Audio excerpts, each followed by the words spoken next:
Alors moi je le considère comme une réelle chance hein, d'avoir avec nous Luxi et de commencer un peu ce travail de déambulation. C'est un travail d'exploration. On n'a pas de framework, on n'a pas de cadre. On a simplement avec nous Luxis pour démarrer. Et Luxis, moi ce qui m'a à sa lecture, ce qui m'a le plus interpellé, c'est la multidisciplinarité qu'il incarne et qui jongle d'intelligence artificielle à philosophie, à informatique, à linguistique. Hein, c'est quelque chose que je voudrais bien qu'on en parle. Et voilà, donc j'aimerais savoir en quoi tout ceci répond aussi au phénomène de complexité qui aujourd'hui est le sujet principal de cette semaine. En fait, il y a deux points. Il y a d'un côté d'être ouvert sur le monde et un peu comme un surfeur, hein, qu'il y a des vagues et il y a des choses intéressantes qui se passent. Et à ce moment-là, je prends ma ma surfboard. Ah, il y a quelque chose là et on est parti. Et je pense que c'est une attitude. Parce qu'il y a une tendance dans la société de mettre chacun dans ce petit cadre. Ah, vous êtes ingénieur, tu dois résoudre des problèmes concrets.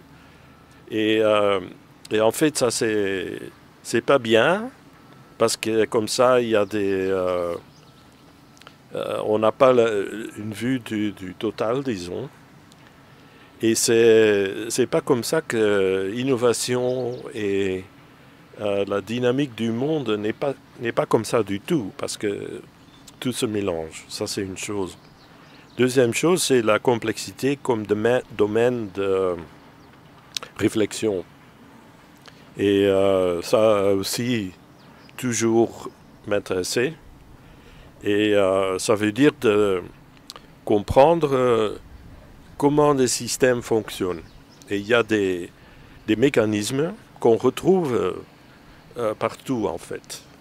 Aussi dans le business et dans l'économie et dans le management d'un groupe, mais aussi dans la physique, la chimie, la biologie. Alors c'est un clé pour comprendre ce qui se passe. Et ça sont les deux éléments qui m'ont toujours motivé. Et le troisième élément, peut-être, on peut en parler, c'est l'attitude humaniste. Et à cause de cette division de disciplines, on a les ingénieurs, les physiciens, les mathématiciens d'un côté, et il y a les humanistes, les gens qui font de l'art, philosophie, linguistique et tout à l'autre. Et ce sont les deux mondes, hein, on dit souvent il y a ces deux mondes. Et bon, ça c'est une erreur capitale, parce que on ne peut pas faire des technologies qui sont utilisées par des gens sans prendre en compte la société, la psychologie des gens. Il y a beaucoup d'erreurs qui sont faites tout le temps. Et ça, c'est quelque chose qui me motive beaucoup. C'est justement de casser cette rigidité d'interaction qu'on peut y avoir. Et ça vient des deux côtés, hein, parce que les physiciens, par exemple, disent oh, ces gens qui font de la psychologie et tout, c'est du blabla, c'est pas de la science. Hein. Et d'un autre côté, les gens qui font linguistique, par exemple, ils disent des ordinateurs, non, ça n'a rien à voir, on ne peut pas utiliser ça comme outil. Et ça, il faut casser. C'est une chose que j'ai essayé toute ma vie de faire. Tu as réussi à le faire. C'est-à-dire, est-ce qu'il y a deux éléments qu'on pourrait capter là aujourd'hui qui permettent ce bridge, ce bridge, puisque tu l'as réussi, et comment faire, nous, jeunes universités? Je pense souvent que j'ai une maladie. Et la maladie, c'est la curiosité extrême. ça veut dire il faut s'intéresser. Et, et pour moi, ça vient... En fait, s'il y a quelque chose qui me semble intéressant, je veux y aller. Et même si je ne connais rien dedans, je veux quand même y aller et parler avec les gens. Ça, c'est une chose. Et deuxième, il faut trouver les meilleurs dans le domaine, avec qui on peut avoir contact. Et moi, j'ai toujours essayé de voir, dans n'importe quel domaine, qui sont les gens très intéressants.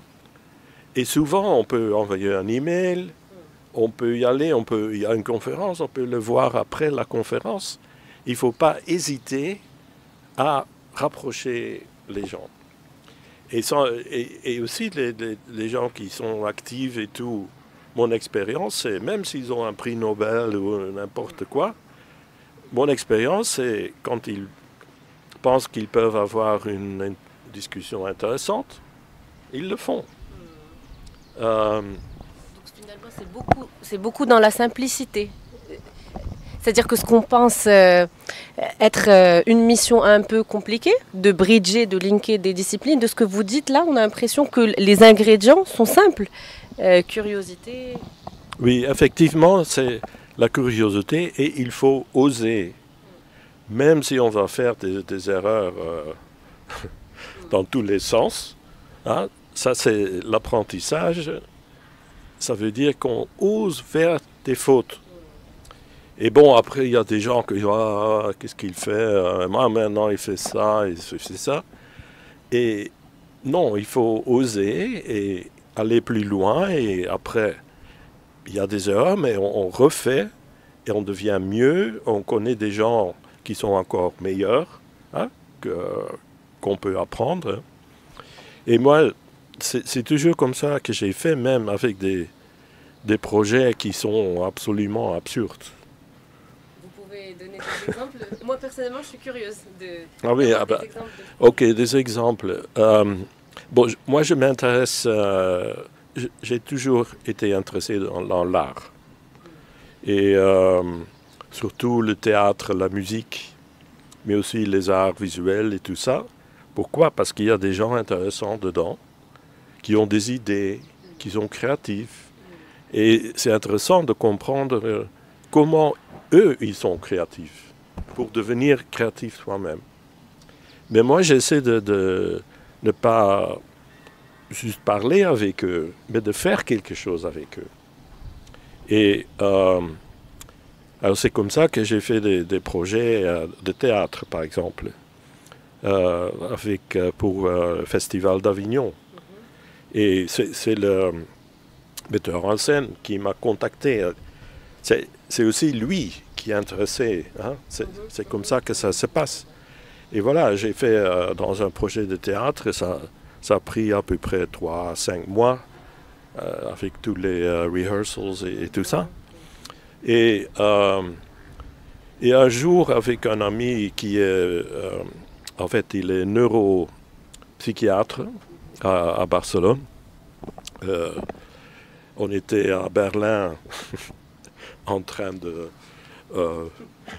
dans le Institute for Complex Systems, non, pas pour Complex, Institute for Advanced Studies à Berlin. Et on était allé à l'opéra 2 jours avant. Et on se dit, pourquoi est-ce qu'on ne fait pas un opéra? Et alors, ça, vous voyez, ça c'est un exemple d'un projet complètement fou. Et on a commencé, et au début avec des chanteurs, des musiciens à Barcelone. Et moi, j'avais peur qu'ils disent, bon, qu'est-ce que c'est que ça? Mais maintenant, après quelques ans, on a fait 2 opéras. Et les opéras, ils ont été créés à Paris, à Bruxelles, même à Tokyo.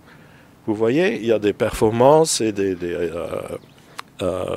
et ça, voilà. Ça, c'est un exemple où il faut oser. Et bon, évidemment, si c'est la première et une salle de 1000 personnes est là pour écouter, ça fait un peu peur. Mais quand même, c'est une expérience incroyable.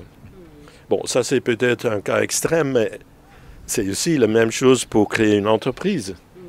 C'est exactement la même chose. Il faut oser et il faut se mettre en contact avec des gens qui sont intéressants. Et il y a plusieurs sociétés qui sont startups, hein, qui ont été créées des gens de mon laboratoire. J'ai vu plusieurs projets comme ça, ou aider plusieurs projets comme ça.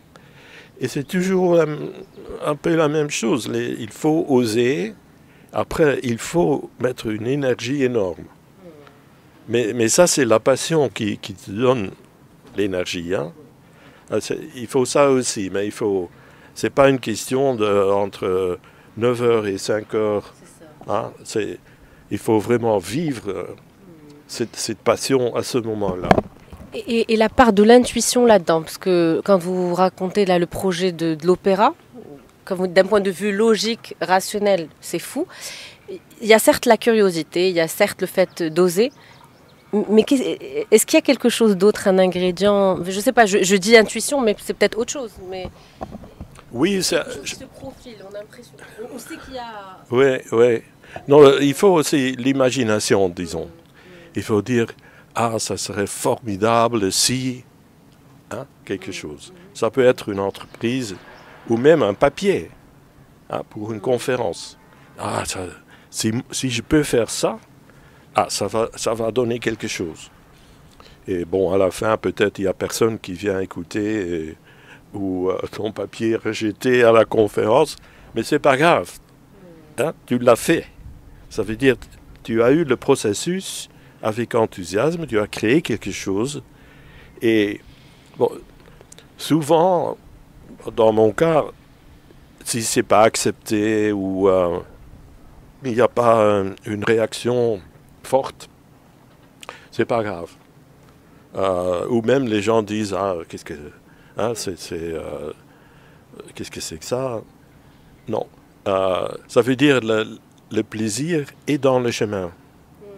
C'est pas le résultat final, même si au début on fait des rêves, ça va donner ça et on va aller vers ce but magnifique, mais à la fin, si ça ne marche pas, moi je ne trouve pas grave. Mais c'est le processus qui donne le plaisir et surtout, il faut que le processus est difficile d'une certaine façon. Bon, c'est un peu, vous connaissez sans doute cette théorie de flow, de Csikszentmihalyi, le psychologue. Il parle, il a écrit certains livres là-dessus. Ça veut dire, et pour lui aussi, ce qui est important, et je suis tout à fait d'accord, c'est qu'on a son destin en main. Ça veut dire que c'est vous qui mettez les objectifs. C'est pas, même si on travaille dans un groupe et team et tout ça, oui, mais il faut être capable de mettre les seuils. Hein? Qu'est-ce que vous voulez obtenir? Que vous pouvez mettre ça vous-même, que ce n'est pas dicté par l'extérieur. Et qu'on peut dire, ici, ok, ça ne va pas être réalisable, qu'on peut diminuer. Sinon, il y a une frustration et on a peur et tout ça après. Non, il faut être capable d'augmenter et de diminuer le but. Et comme ça, si c'est trop facile, ça devient boring, ennuyeux. Et si c'est trop difficile, c'est une frustration. Ça veut dire qu'il faut éviter ces deux émotions, disons, et rester dans cette bande. Et ça veut dire aussi, quand on devient très, très bon dans une certaine chose, il faut pousser. Sinon, ce n'est plus intéressant. Et il faut toujours aussi, même si tout marche bien, il faut oser à dire « Ah, je vais faire autre chose ». Et c'est comme ça que j'ai aussi bougé dans le monde, à travailler dans différentes villes, travailler dans différents types d'activités, comme professeur, comme manager, dirigeant en fait des groupes, etc. Il faut continuer à bouger. Mais bon, d'abord, pour les jeunes, il faut commencer. Hein. Il faut s'impliquer profondément dans la première chose qu'on fait.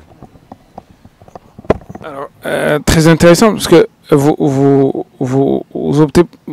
avez un discours inspiring et inspirationnel pour ces jeunes, et moi j'aimerais pousser un peu le bouchon un peu plus sur ce discours-là où tu invites les gens à la prise de risque, à la curiosité extrême, ni trop facile ni trop difficile, pour être toujours dans un format évolutif. Moi, j'aimerais t'interpeller sur l'invitation qu'Edgar Morin nous a faite tout à l'heure en disant prenons conscience. Hein, c'est un appel à la prise de conscience des différents antagonismes pour approcher le monde de façon globale comme un tout et pas. Est-ce que c'est réaliste? Est-ce que c'est réaliste de penser les choses comme ça ou plutôt que ce chaos généré par les conflits est une source de l'ordre? Est-ce que ce chaos n'est pas nécessaire pour ramener de l'ordre? C'était un discours très intéressant et impressionnant pour quelqu'un de son âge. Et il a raison, hein. On est dans une situation aujourd'hui, on est retombé en fait dans une situation comme dans les années 30 ou 40, et ça devient très dangereux.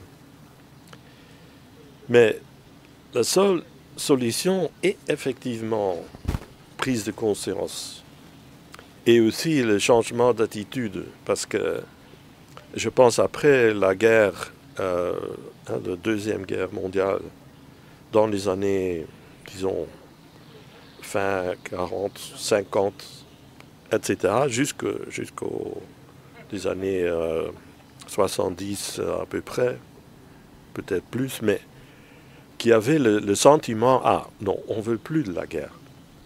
Ça, c'est fini. Et tout le monde était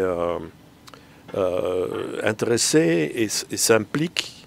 Hein, en Europe, surtout, toutes les nations, ils ont créé la communauté européenne et des choses comme ça. Économique. Qui a pas, ce sont les Britanniques qui ont pensé que c'est économique, mais non, c'est pour que les gens ont, on peut dire, une place commune pour discuter et pour s'entendre.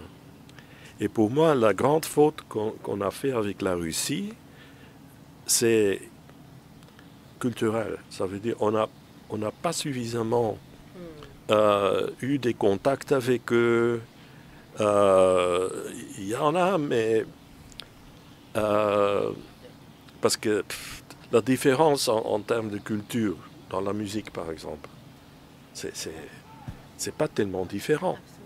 Et aussi religion et des choses comme ça. Alors, ce qui se passe aujourd'hui, c'est la déhumanisation. Et c'est ça le grand problème. Même chose, je pense, en Afrique. Hein, les conflits en Afrique, c'est aussi, en fait, il faut créer, peut-être ça c'est en train de faire, j'espère en tout cas, hein, comme on a vu aussi ce matin avec la coopération entre l'université ici et Pretoria. C'est ça qu'il faut. Ça veut dire l'échange. Et quand les gens se connaissent entre eux, ils ne vont pas faire la guerre. Mais je veux dire des échanges. Pour moi, ça c'est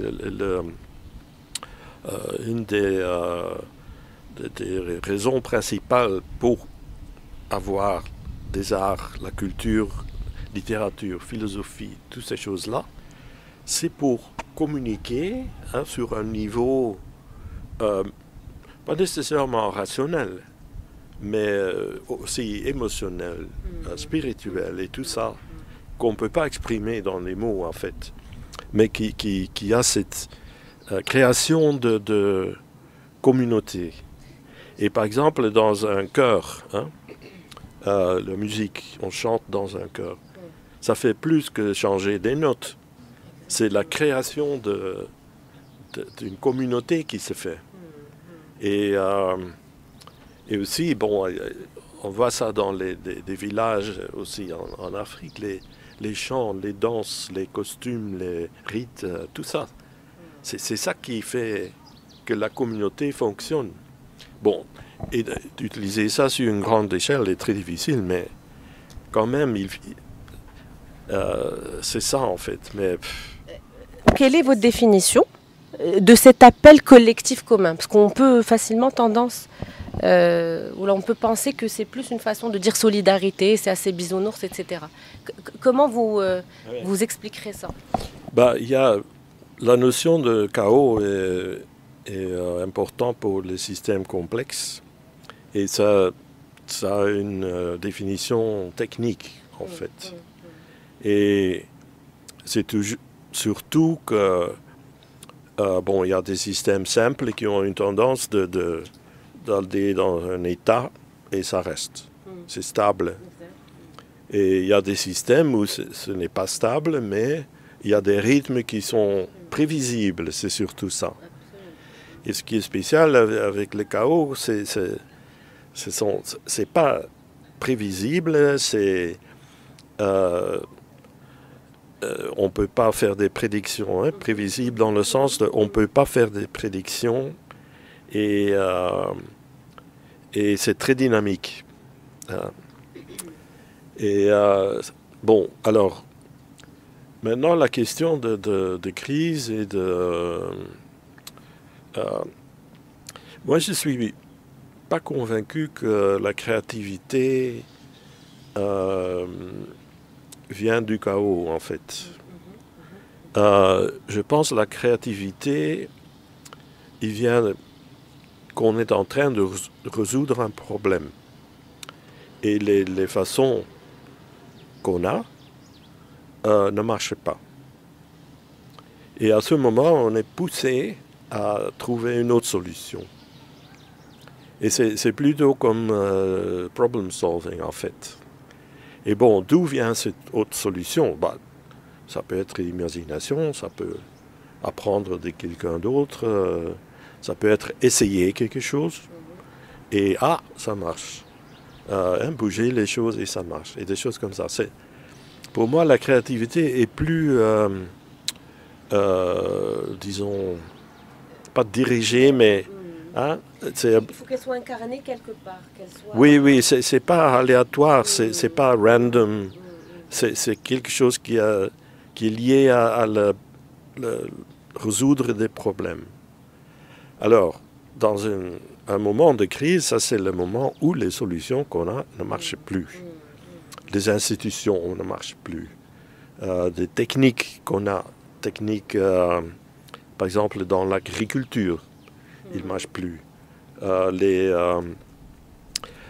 Les machines, certains types de machines ne marchent plus parce que, par exemple, c'est devenu trop complexe pour les maintenir, etc. Ça veut dire il y a quelque chose, là c'est le point de départ, ça ne marche pas. Et après, que tout le monde est d'accord pour essayer autre chose et pour créer autre chose. Et comme il a dit, les institutions comme UNO, c'est comme ça en français, United Nations, les Nations Unies. Nations Unies, ça marche pas. Ils ont pas réussi à arrêter la guerre ou éviter la guerre. Et c'était créé pour ça, cette organisation. Mais aussi, c'est la façon de communiquer entre les pays et de voir autres gens. Hein. Ce qui me choque, c'est surtout la déhumanisation. Ça veut dire ne plus prendre l'autre respecter l'autre. Et vous voyez, pour moi, c'est plutôt, il faut se mettre à travailler pour d'autres solutions. On ne peut pas penser que la dynamique va résoudre d'une façon ou d'une autre spontanément. Alors, je pense que on voudrait aussi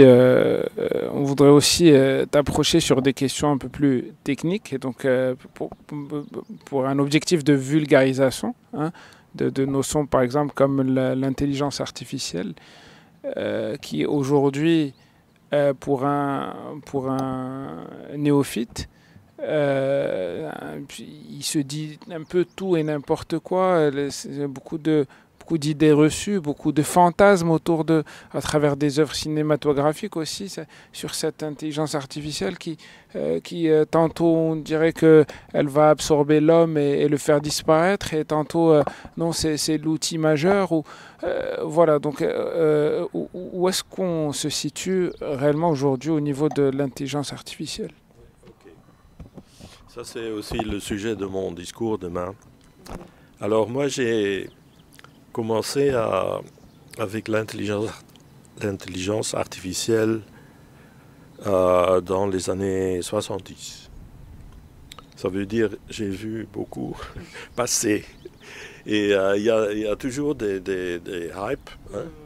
Et après, on appelle des étés, l'hiver est là, et des choses comme ça. Alors, j'ai vu ce qui se passe déjà dans le passé. Et bon, et ça c'est une chose. Deuxième, c'est qu'il y a des narratifs. Hein? Les gens comprennent par des narratifs. Et vous savez, dans Narrative Economics, par exemple, on parle de ça. Aussi dans le business ou l'économie. Et ces narratifs, ils peuvent être faux, mais quand même avoir une influence importante. Et toute l'histoire autour du Bitcoin, c'est un exemple. Et l'intelligence artificielle, malheureusement, aujourd'hui, est comme ça. Ça veut dire qu'il y a un narratif qui est créé par des journalistes, des écrivains de science fiction, aussi dans certains gens, dans des entreprises qui font cette histoire de manipuler le marché, etc.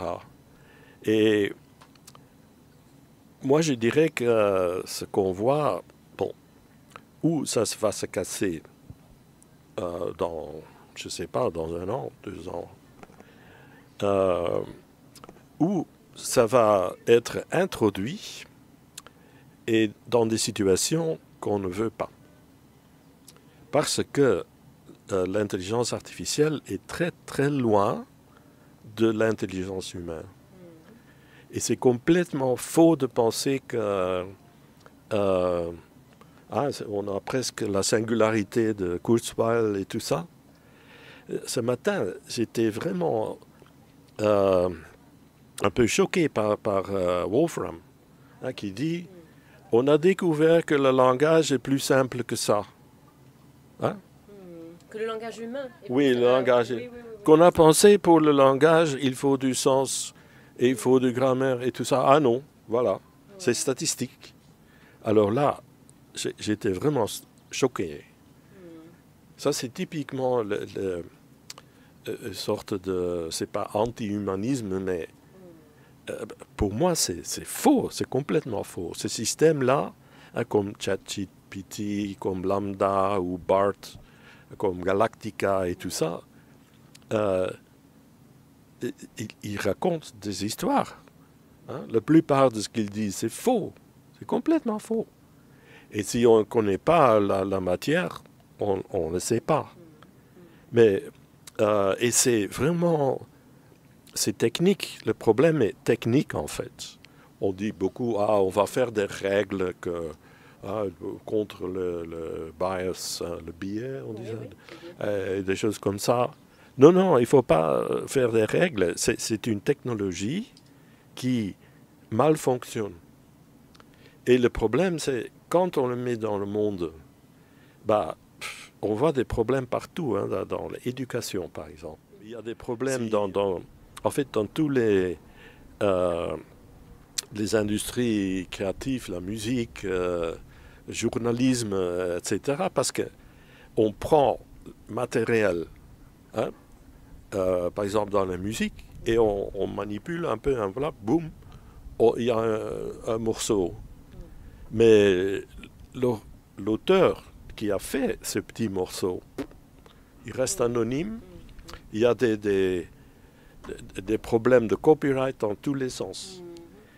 Mais même chose pour les médias, les social media. Hein. Je pense qu'on va voir avec David, ça va être le thème de son discours. Parce que si ces systèmes vont sélectionner l'information que tu reçois, alors là, qu'est-ce qu'on est en train de faire? Et là, il y a la manipulation, moi, je trouve ça très dangereux. En fait, c'est presque comme la crise climatique. Ou dans l'agriculture, hein, dans l'écosystème et tout ça. C'est l'équivalent de ça pour l'humain, par exemple. C'est ça. Pour l'humanité, oui. C'est le même ouais. niveau de... Ça, c'est pour moi... et c'est basé sur... Moi, je comprends très bien ce qu'ils font. Hein. C'est pas pour... c'est incroyable ce qu'ils ont fait. C'est un exemple d'oser faire un truc absurde, en fait. Hein, avec trillion of words, et des machines qui font des supercomputers qui calculent jour et nuit pour sortir ça.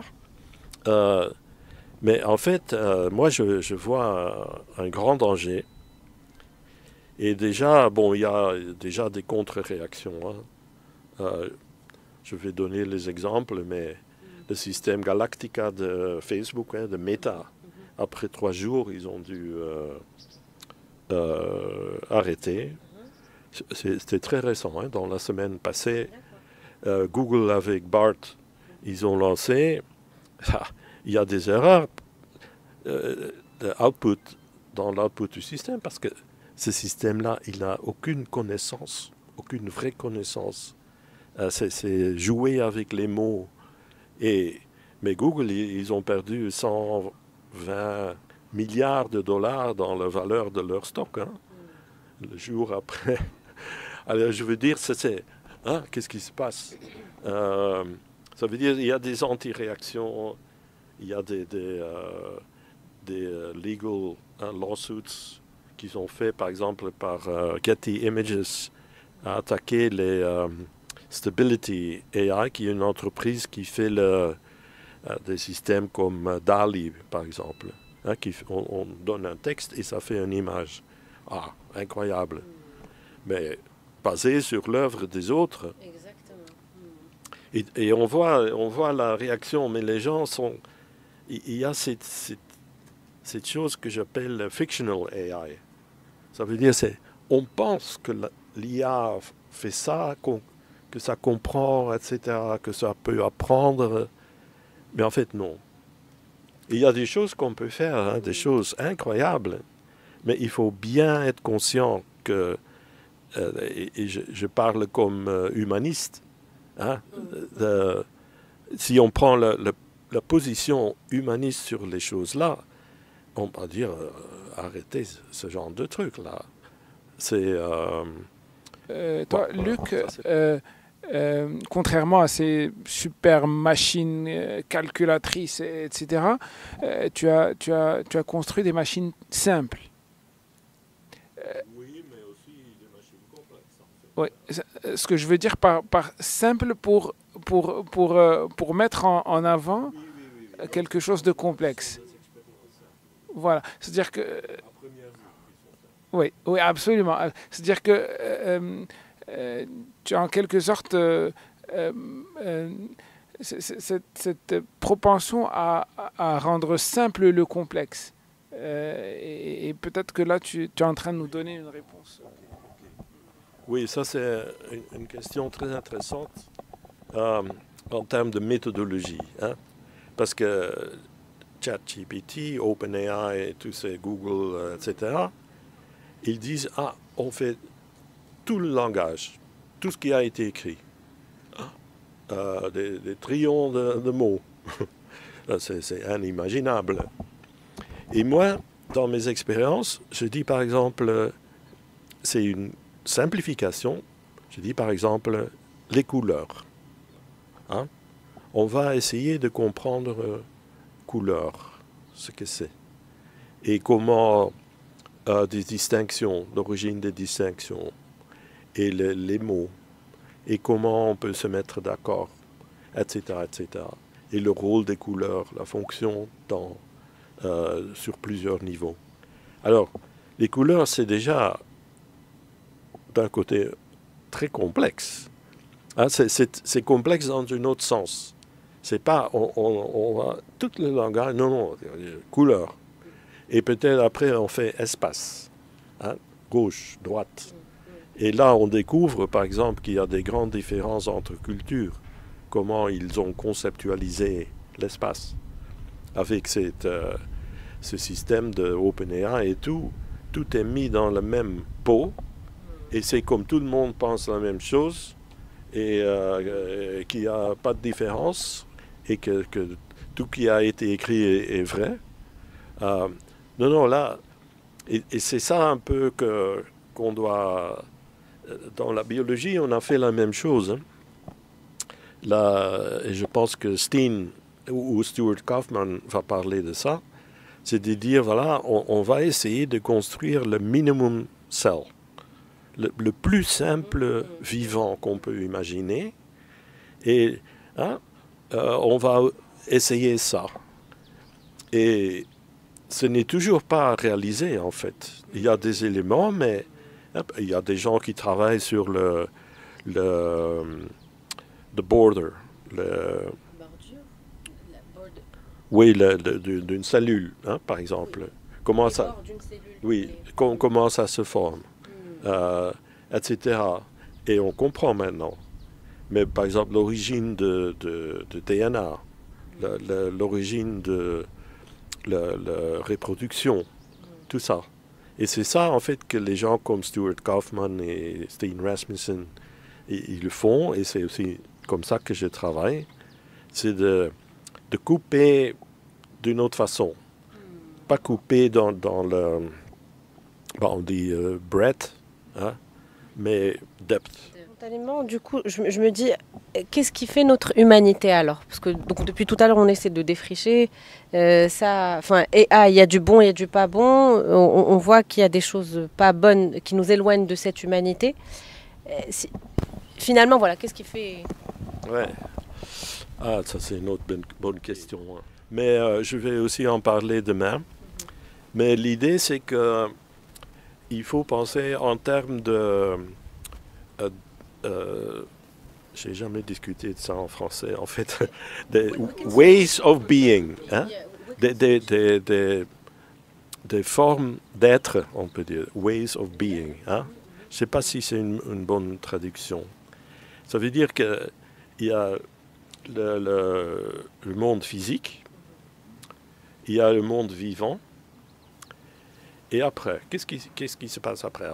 Il y a, je pense, le monde cognitif, où il y a les animaux avec des nervous systems déjà, et après, il y a quelque chose qui est le monde mental, où il y a, en anglais, on dit mind.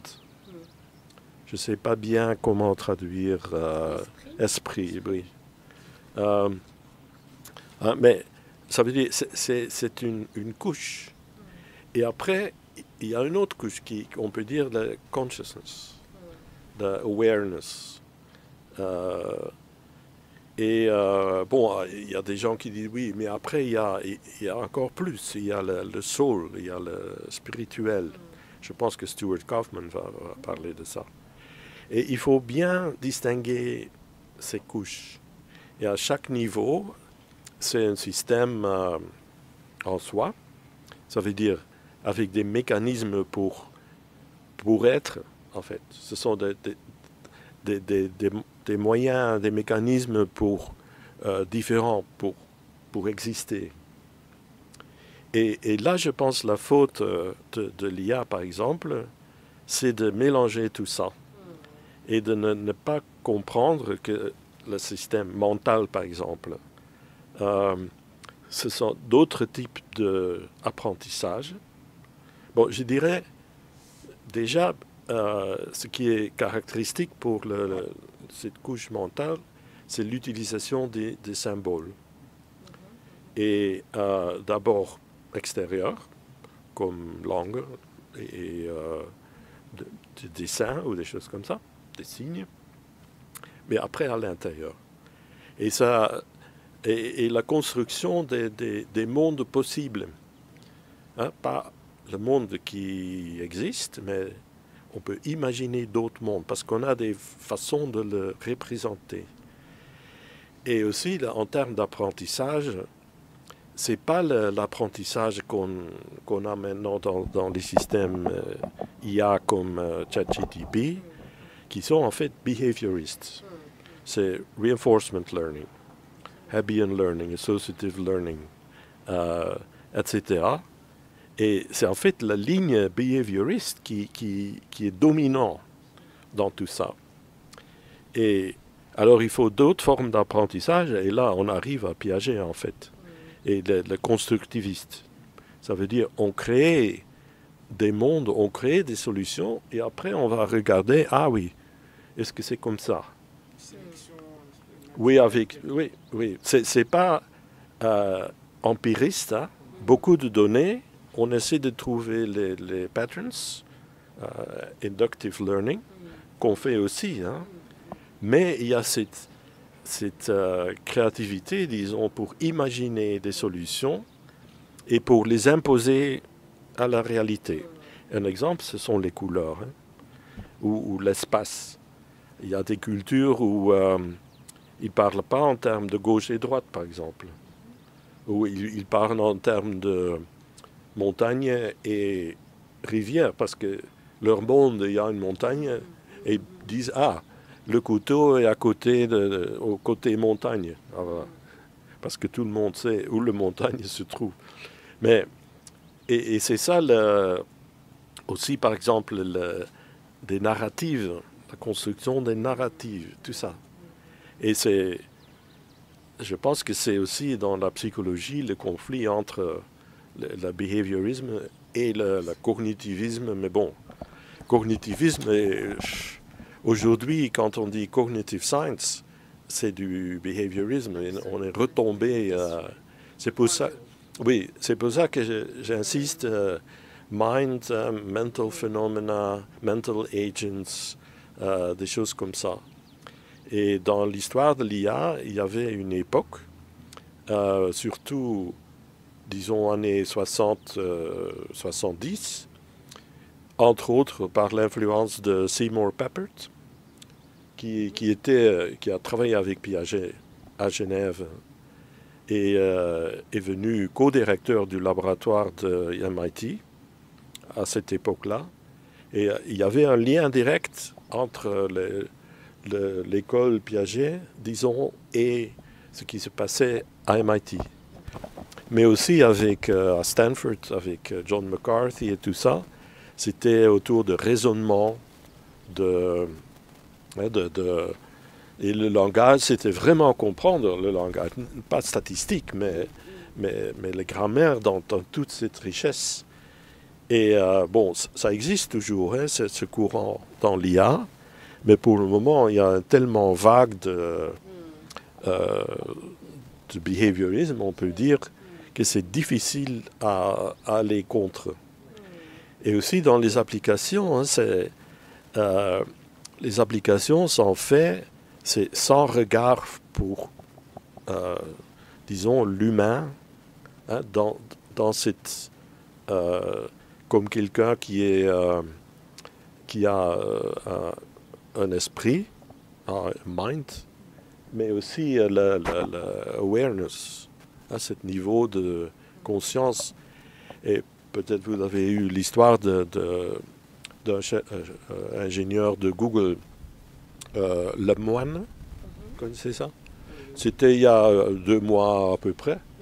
Il a interagi avec Lambda, qui est un peu comme ChatGPT. Et à la fin, elle dit, ce système est sentient, qui est comme conscious, hein, sentient. C'est pas pour dire conscious, mais alors c'était scandale, hein? Mais vous voyez comment ces gens-là, ils pensent vraiment que c'est ça, qu'on est au niveau, qu'il y a l'intelligence artificielle devient conscient. C'est un des grands concepteurs de l'IA, de la robotique. Voilà, c'est quelqu'un qui a eu une très grande influence intellectuelle. Et ce qui est aussi intéressant, c'est qu'il a un point de vue, il a une très grande clarté dans sa manière d'expliquer la science, les concepts, parce qu'il a une formation de linguiste probablement. Voilà, donc l'idée du langage qui est beaucoup mise en avant. Et aussi ce que je trouve très, très appréciable, surtout actuellement où il y a beaucoup de hype sur l'intelligence artificielle, c'est qu'il a cette dimension, ce recul et cette profondeur de voir les limites de l'IA, les potentiels dangers. Et puis aussi, il explore d'autres formes bio-inspirées, entre autres, mais pas seulement, à base de langage, d'autres formes d'intelligence artificielle. Et c'est ça qui est fascinant avec Luc. Alors, moi, je pense qu'on arrive un peu à la fin. On te remercie pour le temps, mais peut-être un dernier mot sur l'Université libre de Bruxelles, qui est un des foyers de l'intelligence artificielle. Est-ce que par quoi elle se caractérise? Est-ce que de la complexité, pardon. Ouais. Des deux. Qu'est-ce que j'ai dit, de l'intelligence artificielle. Non, pour moi, peut-être j'ai déjà raconté cette histoire, je ne me souviens plus. Mais bon, j'ai créé le laboratoire d'intelligence artificielle en 1983 à Bruxelles. En revenant des États-Unis, j'étais partiellement dans l'industrie. En fait, j'ai travaillé pour Schlumberger, qui est une société de géophysique et tout ça. Vraiment, système expert, connaissance, interaction avec des vrais experts, tout ça, langage. J'ai fait on était en train de discuter de cette forme d'IA plus orientée humain, plus orientée constructiviste et tout ça. Et un jour, j'avais réussi que Minsky devenait docteur honoris causa de l'université. Et Marvin Minsky était mon mentor à MIT et qui est un des fondateurs de l'intelligence artificielle. Et Minsky est, bon, je dirais, assez controversiel en termes de figure, mais c'est un génie, hein, ça c'est sûr. Mais le doyen de la faculté a dit, ah oui, bah, je vais organiser un dîner et Prigogine vient au dîner. J'ai dit, Prigogine, je ne connais pas. Et je suis allé dans la librairie pour chercher des livres. J'avais 2 jours pour apprendre. Et là, j'ai lu... oui, mais en anglais, c'est Science Out of Chaos, Order Out of Chaos, c'est ça, en anglais. Et avec Stengers. Et j'ai lu ce livre et ça m'a bouleversé complètement. Ouais. Ça, il faut le lire parce que c'est c'est Isabelle qui est philosophe, hein, qui a écrit, mais avec les idées d'autres organisations, de tout ça. Et ça, pour moi, c'est l'ouverture de notre point de vue. Et bon, après, j'ai rencontré Chris Langton, qui était en train de monter Artificial Life. Hein. Et avec lui, j'ai fait un tour au Japon de parler de Artificial Life, comme ça, avec nous deux, d'un endroit à un autre. C'était très amusant parce que Langton est très grand et il ne pouvait pas se mettre pour manger sur le sol et tout ça. Mais bon, c'est un peu comme ça. Et je pense que ces idées de complex systems, que ça manque absolument comme input dans l'intelligence artificielle. Bon, même si des réseaux neuronaux et tout ça utilisent les concepts d'un peu d'auto-organisation, mais profondément les